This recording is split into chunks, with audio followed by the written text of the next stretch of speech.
The highlight.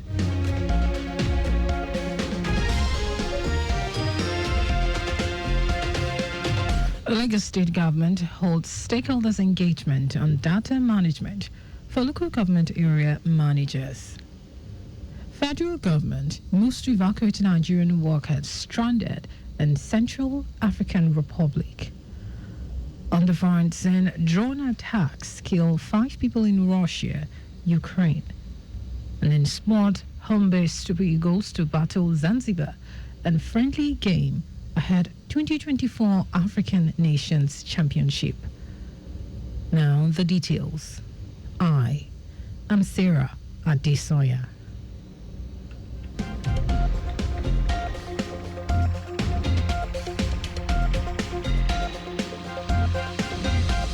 The Lagos State Ministry of Economic Planning and Budget, through the Lagos Bureau of Statistics, has organized a strategic stakeholders engagement on data management for data managers across local government areas, LGAs, and local council development areas, LCDAs, within the state's 5 administrative divisions. Director of Lagos Bureau of Statistics, Bashir Oseni-Okwe, reiterated that the primary goal of the engagement was to enhance the capacity of data officers in LGs and LCDAs and promote unified, reliable data systems. It stressed the need for stronger collaboration among departments and the prioritization of data quality in decision-making. Oseni-Okwe announced ongoing efforts to establish a centralized digital data hub to eliminate duplication, improve transparency, and support grant access and employment generation through accurate reporting. Permanent Secretary of the Ministry, Olayinka Ojo, highlighted the Ministry's commitment to harmonizing grassroots data collection systems and fostering interagency collaboration for a more accountable, data-driven Lagos.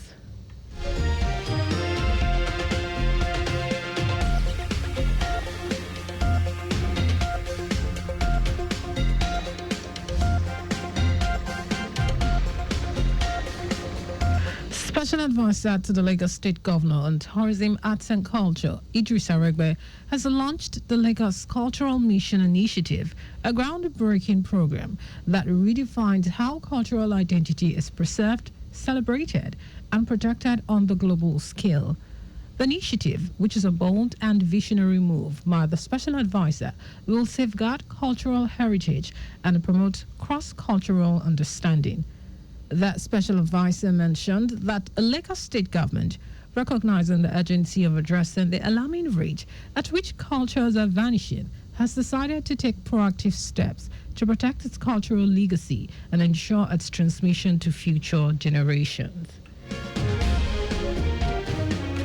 Aregbe described the initiative as a dynamic platform that empowers individuals and groups from Lagos to engage with other cultures both locally and internationally. Explained that the mission promotes cultural exchange, storytelling, and heritage education with a focus on strengthening identity, sparking new opportunities, boosting the creative economy, and building bridges between communities.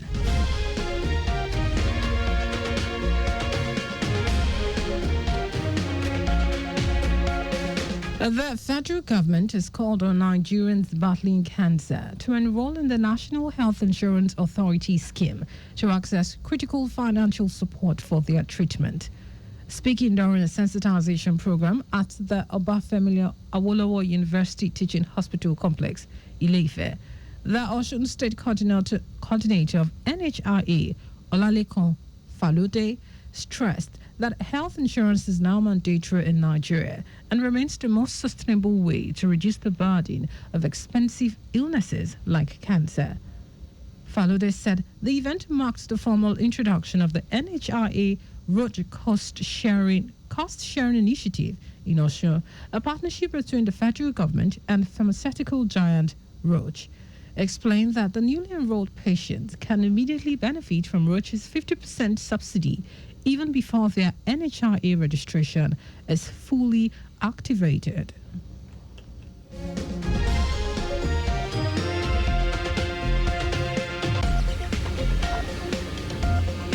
Now On to the rest of the stars. The federal government has commenced efforts to rescue and repatriate a group of Nigerian workers stranded in the Central African Republic. This became necessary following a viral video showing the distressed individuals abandoned in Bambari region, about 850 kilometers from the country's capital, Bangui. In a statement by the Ministry of Foreign Affairs in Abuja, the government confirmed that officials of the Nigerian mission in the Central African Republic have successfully established contact with the affected nationals. According to the statement signed by the ministry's spokesperson, Kimiebi Ebienfa, the Embassy of Nigeria in Bangui is actively liaising with the local authorities to ensure the safety, welfare, and swift repatriation of the victims. The ministry said their passports had been collected and a vehicle had been sent to evacuate them. While reaffirming its commitment to the protection of citizens abroad, the federal government urged Nigerians seeking employment opportunities overseas to conduct proper checks on prospective employers and ensure all travel documents are in order.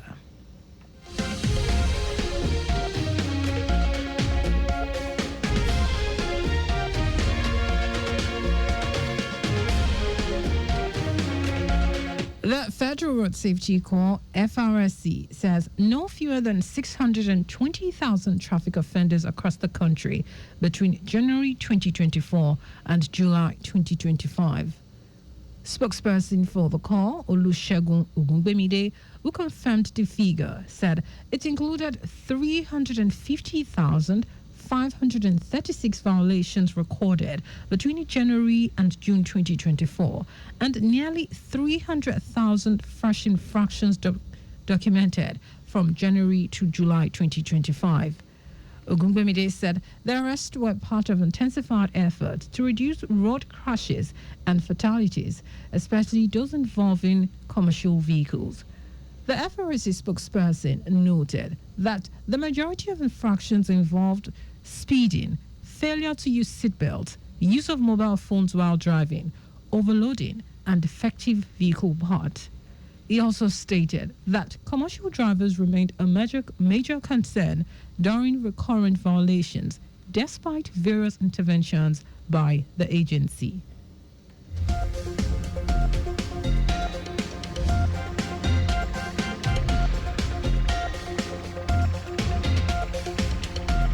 And in foreign news, 5 people have been killed in overnight strikes in Russia and Ukraine as the two sides continue to trade drone attacks.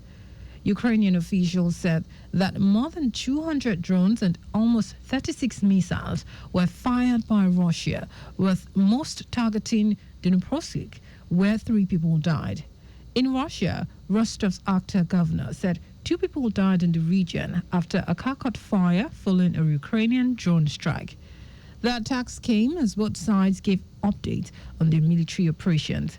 Russia claimed to have taken 2 villages in Ukraine's east, while Ukrainian President Vladimir Zelensky said troops were gradually pushing Russian forces out of the Sumy region.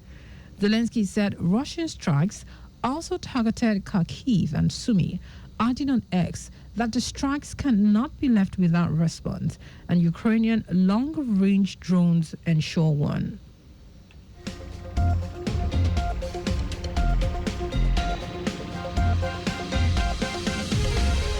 And in sports, the home-based Super Eagles will take on Zanzibar in a double-header friendlies next week. The 2 friendlies will put the team in proper shape for the 2024 African Nations Championship, CHAN, which will start early next month. Eric Chelle and his players arrived Zanzibar on Friday for the final phase of the preparations for their competition, designed for players featuring in their country's domestic leagues. The home Eagles will lock horns with Zanzibar and the first friendly next week, Monday. Both countries will do battle in the second friendly on Thursday, 31st of July.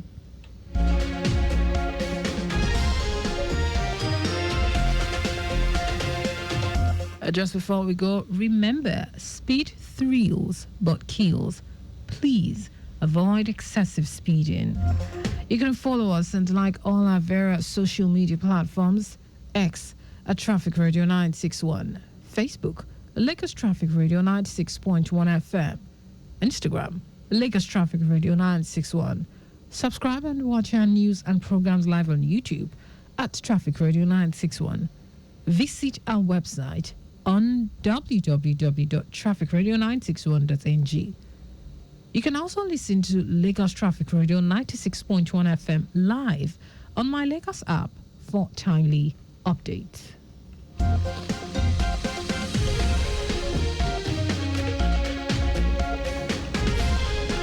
Did you know that under the Solo administration, 1,050 rural women received intensive training in boosting outputs in agricultural production, and the beneficiaries were given equal access to markets?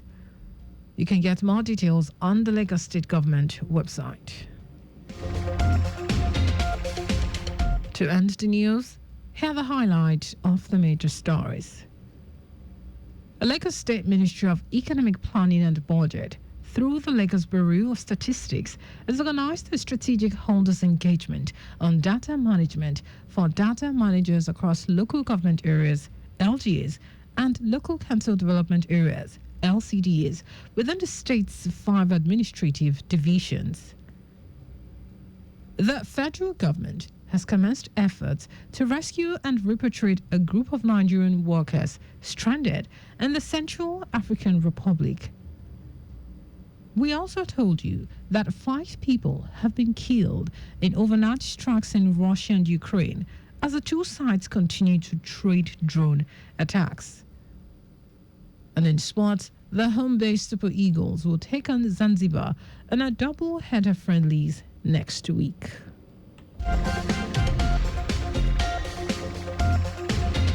For contact with the newsroom, send a message to info@trafficradio961.ng. That is the news broadcast compiled by Zainab Adibashin.